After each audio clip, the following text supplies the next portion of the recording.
Good boy. Good, Milo. Aw, hey, Milo. Good boy, Odie. Since getting our Zoarushi bread machine, my word, y'all, I make bread every day. It is this easy. It takes me all of 5 minutes to get all of my ingredients, including milling my own wheat, into the bread machine. It's amazing, and the bread is delicious and nutritious.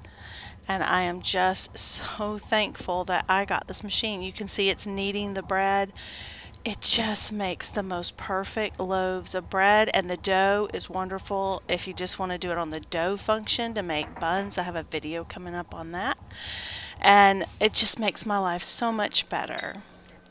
So, this is Memorial Day weekend, and on this day, I found myself, as you could see, we got a new member of our family, Mr. Milo Kitty, and we rescued him from a cat and kitten rescue in our area, and he is just perfect. And he was meant to be my cat and to fit into our family.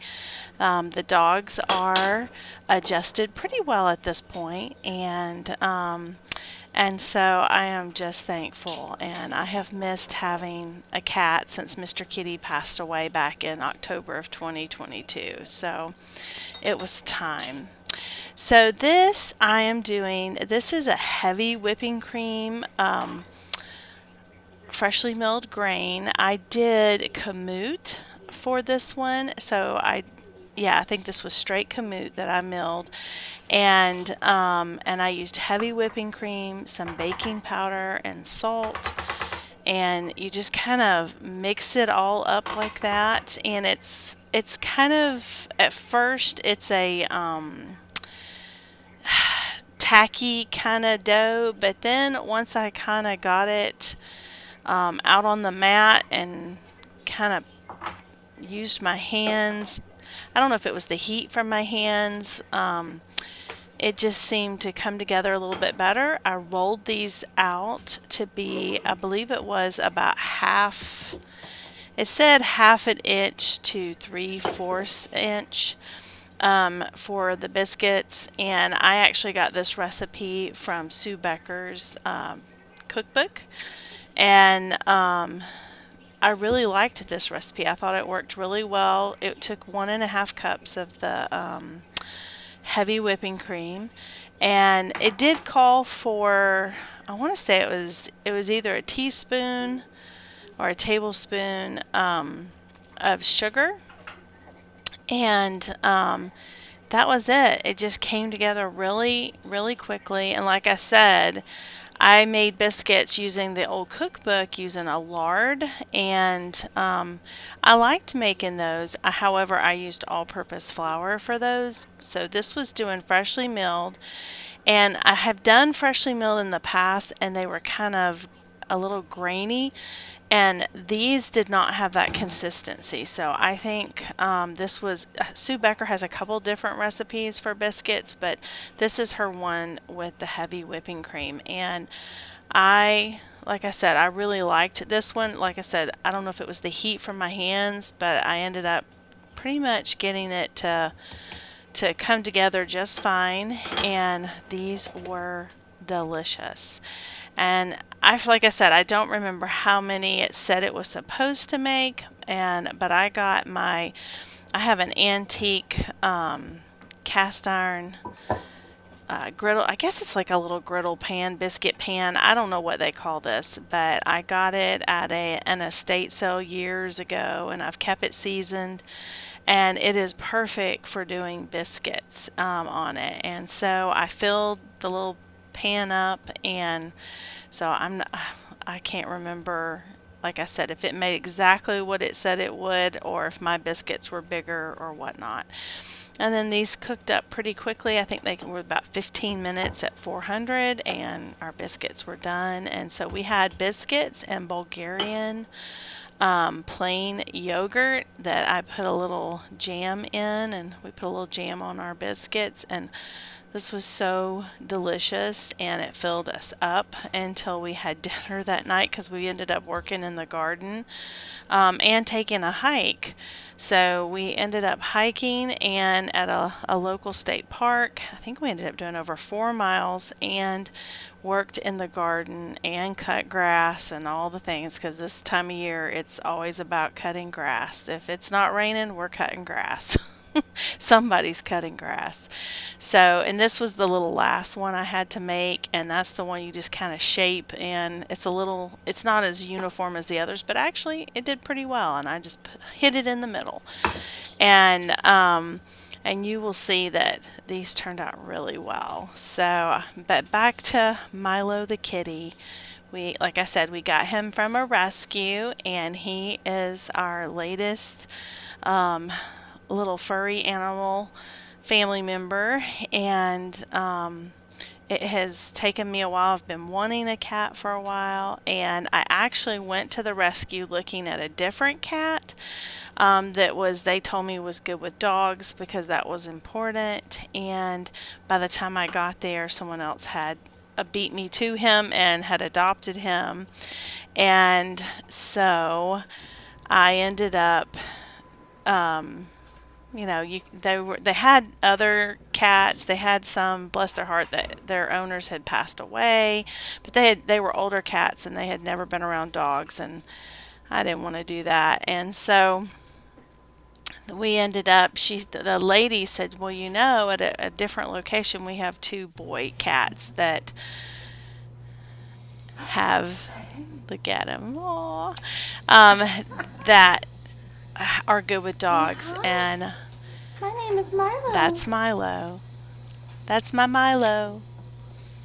He was one of them. The other one was a black kitten, and he was with his sister. He was a lot younger, tiny, climbing the cage. I just didn't feel like that was going to be the right fit with our dogs, and I wanted this to be successful. And so when I picked Milo up, he put his paws on my shoulder and he kissed me on the nose. And I just, at that moment, felt like he was my cat. And I said, he's the one. And as they say, the rest is history. And everybody in the family really likes him. They're like, he's such a different kind of cat than what they're used to.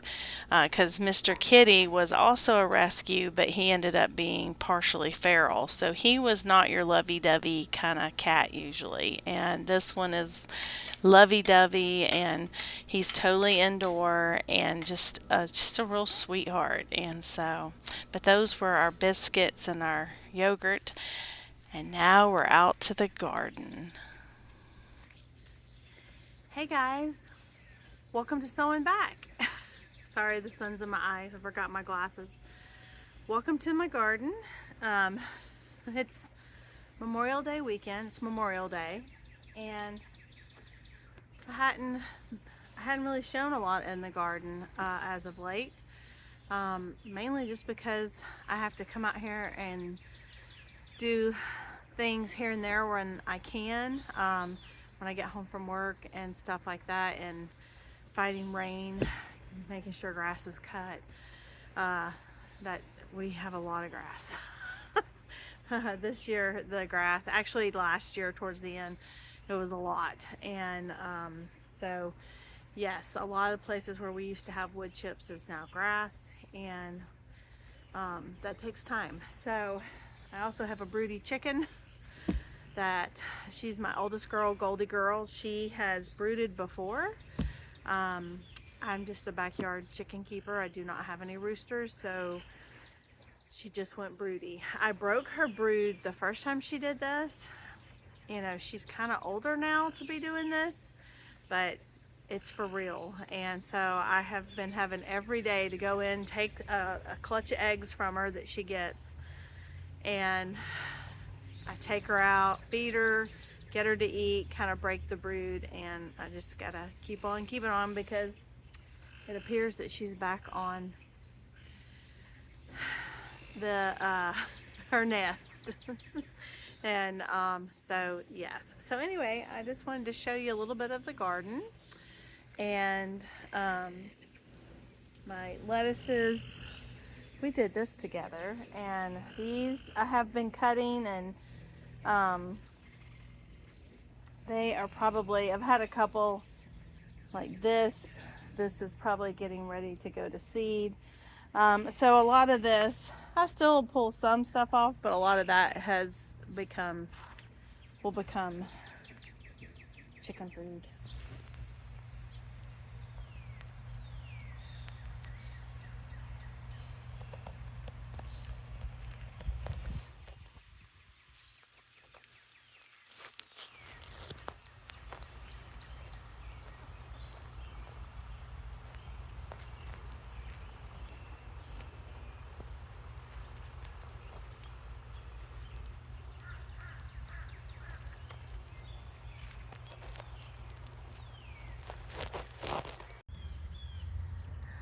Goldie girl, what you doing? You broody mama? You broody mama? How many eggs you got under you? How many? I know it. How long you been there? A good bit. Well, let me get you out of there. Gotta break the brood. We don't have any chicks to hatch, babe girl. We ain't got no dudes. Gotta have dudes to have those. I'm sorry. You're a good girl. You be a good mama. And those are the 4 she had under her today. She's had 4 to 7 of them every day this whole week. Hopefully, it'll break the brood. I brought her out watermelon to eat, so let's see. Woo! Shake it out, girl. Shake it off. There you go. Good girl. Well, summers can go broody. They sure can. Just not the kind of flock we have. But if you do, you might want to look at them. They're great, great layers. Good birds. So guys, I just pulled these out. They've been in an oven for about 3.5 hours at 275. And I've kind of rotated them because I had 2 pans. This was a buy one get one free deal I got at Sprouts on these St. Louis ribs. And the reason one of them was cut in half and one was left whole is because the membrane, when you take it off, I had one, John did one and my son did one. He did one, and I'm not sure who did what, but I kept them separate the way that they gave them to me after they took the membrane off. You want to get that membrane off because it's not fun to eat ribs if it's still left on. And so now all I'm going to do is put some barbecue sauce on top. I'm going to cover it, put it back in the oven for probably about 10-15 minutes, and then I'll pull it out, let it sit. I have some okra roasting in my oven and some corn on the cob back here, and we have fresh cut watermelon, and that's what we're having for dinner tonight. We had our biscuits this morning, freshly milled. I made a loaf of bread so I can make sandwiches for work tomorrow. All of us are working, and so I'll slice my own bread I made in my bread machine, and we'll have sandwiches to take to work to get our work week off to a good start. I hope you have had a happy Memorial Day. I hope you enjoyed seeing our newest member of our family, Milo.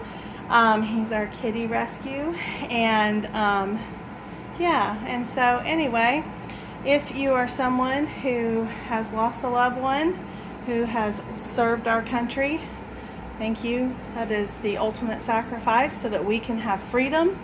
And it's not just a day off, it is a day that we should honor. And so I thank you, and I am sorry for any of you who have losses of loved ones. So with that, I'm going to sign off for this video, and I will catch up with you in the next one. So until then,